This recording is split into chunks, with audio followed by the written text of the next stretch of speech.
তীব্র গরমে হাঁসফাঁস অবস্থা থেকে মুক্তি দিতে আগামীকাল থেকে দক্ষিণবঙ্গে বৃষ্টির পূর্বাভাসের কথা শোনালো আবহাওয়া দপ্তর। কাল থেকে হাওয়ার বদল হবে, উত্তরবঙ্গে বৃষ্টির পরিমাণ কমবে, দক্ষিণবঙ্গে বাড়বে বৃষ্টি। বুধবার থেকে শনিবার পর্যন্ত ঝড় বৃষ্টির পূর্বাভাস রয়েছে। দক্ষিণ বিহারে ঘূর্ণাবর্ত তৈরি হয়েছে, অন্ধ্রপ্রদেশ উপকূল পর্যন্ত উত্তর দক্ষিণ অক্ষরেখা। ভারী বৃষ্টির সম্ভাবনা রয়েছে বীরভূম, নদিয়া, মুর্শিদাবাদ, পূর্ব পশ্চিম বর্ধমানে। আমাদের জলীয় বাষ্প বঙ্গোপসাগর থেকে প্রবেশ করছে এবং সেই জলীয় বাষ্প ঘনীভূত হয়ে মেঘ তৈরি হওয়ার ক্ষেত্রে উত্তরবঙ্গের ক্ষেত্রে অনুকূল পরিস্থিতি তৈরি হওয়ার জন্যই উত্তরবঙ্গে বৃষ্টিপাতটা বেশি পরিমাণে হচ্ছে, আর দক্ষিণবঙ্গের ক্ষেত্রেও বিক্ষিপ্তভাবে হচ্ছে। আর এগুলির এই যে আমাদের বিহার বা অন্যান্য যে বায়ু নিম্নস্তরে বিভিন্ন স্থানে নিম্নচাপ রেখা বা ঘূর্ণাবর্ত তৈরি হচ্ছে, এগুলির অবস্থানগতভাবে বায়ুর গতি প্রকৃতির উপর নির্ভর করে কোন জায়গায় বেশি বৃষ্টিপাত হবে সেগুলি নির্ভর করে। আমাদের 28-29 তারিখের ক্ষেত্রে বলা হচ্ছে, সেক্ষেত্রে এখন যেমন আছে তার থেকে অন্যরকম একটু পরিস্থিতি তৈরি হবে, আর অনুকূল পরিস্থিতি তৈরি হবে আমাদের দক্ষিণবঙ্গের জন্য। 188 হরিশ মুখার্জি রোড, অভিষেক বন্দ্যোপাধ্যায় শান্তিনিকেতনের বাড়িতে এলো ক্রেন। দেখাবো সেই ছবি। দেখতে পাচ্ছেন অভিষেক বন্দ্যোপাধ্যায়ের শান্তিনিকেতন বিল্ডিং, তার সামনে ক্রেন এসেছে। হরিশ মুখার্জি রোডে অভিষেকের বাড়ির উল্টো দিকে যে ফুটপাত তৈরির পুরনো ব্লক সরাতে আনা হয়েছে ক্রেন আসার পরই অভিষেক বন্দ্যোপাধ্যায়ের বাড়ির সামনে সাধারণ মানুষের ভিড়।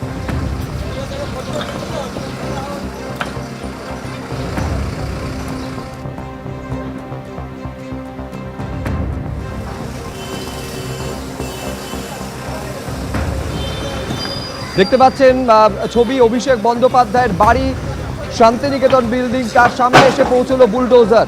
188 হরিশ মুখার্জি রোডে অভিষেক বন্দ্যোপাধ্যায়ের যে বাড়ি, তার সামনে এসে পৌঁছলো।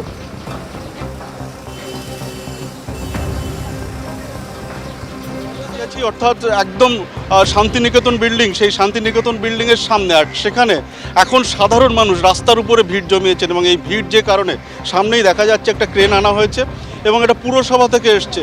এই ক্রেন আসার পরেই কিন্তু এলাকায় চাঞ্চল্য ছড়িয়ে পড়ে এবং সাধারণ লোকজন তারা ভিড় করেন। ইতিমধ্যে যেমনটা হয়েছে যে এখানে নোটিশ দেওয়া হয়েছে এবং অভিষেক বন্দ্যোপাধ্যায় তার পরিপ্রেক্ষিতে সময় চেয়েছেন। সেই ঘটনার পরিপ্রেক্ষিতে এই ক্রেন দেখে অনেকের মধ্যে উৎকণ্ঠা ছড়িয়ে পড়ে এবং যেমনটা দেখা যাচ্ছে যে রাস্তার উল্টো দিকে এখানে এই যে ফুটপাত, সেই ফুটপাতের যে ব্লকগুলো রয়েছে তা নতুন করে বসানো হয়েছে, যে কারণে আগের যে ব্লকগুলো ছিল সেগুলো এখানে ডাই করা ছিল। সেই ব্লকগুলো তোলার জন্য এই ক্রেন পাঠানো হয়েছিল পুরসভা থেকে।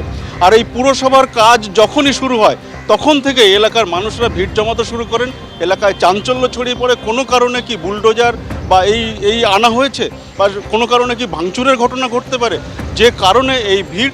এখনও পর্যন্ত আমি যেমনটা দেখতে পাচ্ছি যে শান্তিনিকেতন যে বিল্ডিং, তার সামনে কিন্তু লোকজনের এখনও ভিড় রয়েছে, যদিও পাশাপাশি পুলিশ কর্মীরাও রয়েছেন, এবং যেমনটা জানা যাচ্ছে যে এটা কেবলমাত্র এই যে রাস্তার কাজ, সেই কারণেই আনা হয়েছে এই ক্রেন। ক্যামেরায় শুভঙ্কর লাহার সঙ্গে সত্যজিৎ বৈদ্য, এবিপি আনন্দ, কলকাতা। ভোটে ধাক্কার পর এবার কোর্টেও ধাক্কা। ফলতার জাহাঙ্গীর খানের অন্তর্বর্তী রক্ষা কবচের মেয়াদ আর বাড়ালো না কলকাতা হাইকোর্ট।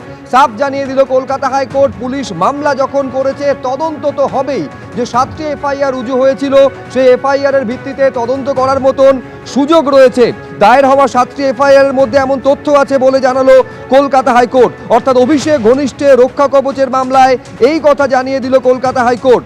আত্মসমর্পণ করে জামিনের আবেদন করুন, বলল আদালত। ভোটের জন্য কোনো নথি না দেখেই 26শে মে পর্যন্ত রক্ষা কবচ দেওয়া হয়েছিল। ভোট মিটে গিয়েছে, এখন আর রক্ষা কবচের কি প্রয়োজন? অভিষেক ঘনিষ্ঠ জাহাঙ্গীরের আইনজীবীর উদ্দেশ্যে প্রশ্ন করেছে কলকাতা হাইকোর্ট। আমি আরো বিস্তারিত এই নিয়ে জানবো, সৌভিক মজুমদার আমাদের প্রতিনিধি রয়েছেন।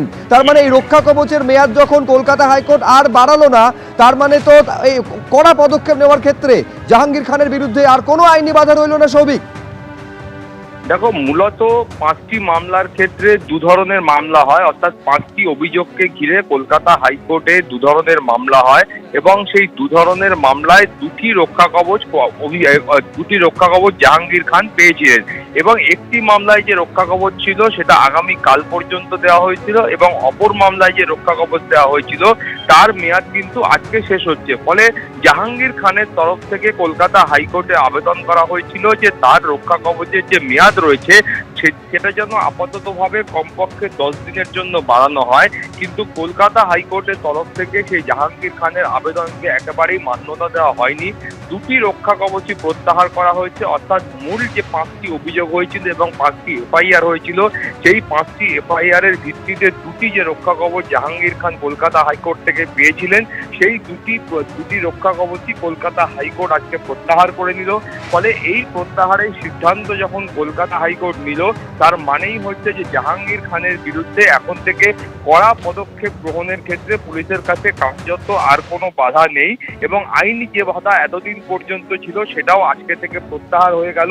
তোমার মনে থাকবে যে কলকাতা হাইকোর্টের তরফ থেকে যখন প্রাথমিক পর্যায়ে রক্ষা কবচ দেওয়া হয়, সেই সময় মাননীয় বিচারপতি সৌগত ভট্টাচার্য বলেছিলেন যে জাহাঙ্গীর খান তিনি যখন একটা বিধানসভার নির্বাচনে তিনি প্রতিদ্বন্দ্বিতা করছেন, সেই কারণেই তিনি কিন্তু এই রক্ষা কবচ পেতে পারেন, এবং 26শে মে পর্যন্ত অর্থাৎ আজকে পর্যন্ত সেই রক্ষা কবচের মেয়াদ বহাল ছিল। কিন্তু এখন তুমি জানো যে নির্বাচন মিটে গিয়েছে, ফলাফল ঘোষণা হয়ে গিয়েছে, ফলতায় জাহাঙ্গীর খান চতুর্থ হয়েছেন, অর্থাৎ যে প্রাপ্ত ভোট ছিল সেই প্রাপ্ত ভোটের নিরিখে তিনি চতুর্থ হয়েছেন। ফলে এই পর্যায়ে জাহাঙ্গীর খানের আপাততভাবে আর রক্ষা কবচের কোনো রকম প্রয়োজন আছে বলে আইনজীবীরা মনে করছেন না, এবং কলকাতা হাইকোর্টের বক্তব্য হলো যে জাহাঙ্গীর খানের হাতে অন্যান্য যে আইনি পন্থাগুলো রয়েছে সেই পন্থাগুলো এখনো পর্যন্ত খোলা রয়েছে। তিনি গিয়ে চাইলে আত্মসমর্পণ করে জামিনের আবেদন করতে পারেন, এবং সেই আবেদন বিশেষ আদালতের তরফ থেকে খতিয়ে দেখা হবে। কিন্তু আপাততভাবে জাহাঙ্গীর খানের সমস্ত রক্ষা কবচ কলকাতা হাইকোর্ট প্রত্যাহার করেছে। কড়া পদক্ষেপ অর্থাৎ গ্রেফতারির মতো কড়া পদক্ষেপে পুলিশের কার্যত আর কোনো আইনি বাধা থাকবে না। বেশ, তুমি আমাদের সঙ্গে থাকো সৌভিক, আমি আরেকবার তোমার কাছে আসবো, কিন্তু তার আগে দর্শকদের জানিয়ে রাখি যে রক্ষা কবচ দেওয়া হয়েছিল কলকাতা হাইকোর্টের তরফে জাহাঙ্গীর খানকে, সেই রক্ষা কবচ আর বাড়ালো না কলকাতা হাইকোর্ট। পরিষ্কার জানিয়ে দেওয়া হলো কলকাতা হাইকোর্টের তরফে যে আত্মসমর্পণ করে জামিনের আবেদন করুন। পুলিশ যখন মামলা রুজু করেছে তদন্ত তখন তো হবেই, বলল কলকাতা হাইকোর্ট। ভোটের জন্য কোনো নথি না দেখে 26শে মে পর্যন্ত রক্ষা কবচ দেওয়া হয়েছিল। ভোট মিটে গিয়েছে, রক্ষা কবচের আর কেন প্রয়োজন? অভিষেক ঘনিষ্ঠ জাহাঙ্গীরের আইনজীবীকে উদ্দেশ্য করে এই প্রশ্ন করেছেন কলকাতা হাইকোর্টের মহামান্য বিচারপতি। তার মানে সৌভিক, আমি আরেকবার তোমার থেকে জানতে চাইছি, যে রক্ষা কবচ দেওয়া হয়েছিল এই জাহাঙ্গীর খানকে না ভোটের দিন না ভোটের ফল ঘোষণার দিন আশেপাশে ওই ফলতা এলাকায় কোথাও দেখা গিয়েছিল, তার মানে এই জাহাঙ্গীর খানের বিরুদ্ধে আইনি পদক্ষেপ গ্রহণে, কড়া পদক্ষেপ গ্রহণে প্রশাসনের কোনো বাধা রইল না। দেখো, একদমই কলকাতা হাইকোর্টের আজকে এই রক্ষা কবচ প্রত্যাহারের পরে জাহাঙ্গীর খানকে গ্রেফতারির মতো কড়া পদক্ষেপ গ্রহণের ক্ষেত্রে কোনো আইনি বাধা পুলিশের কাছে আর থাকলো না।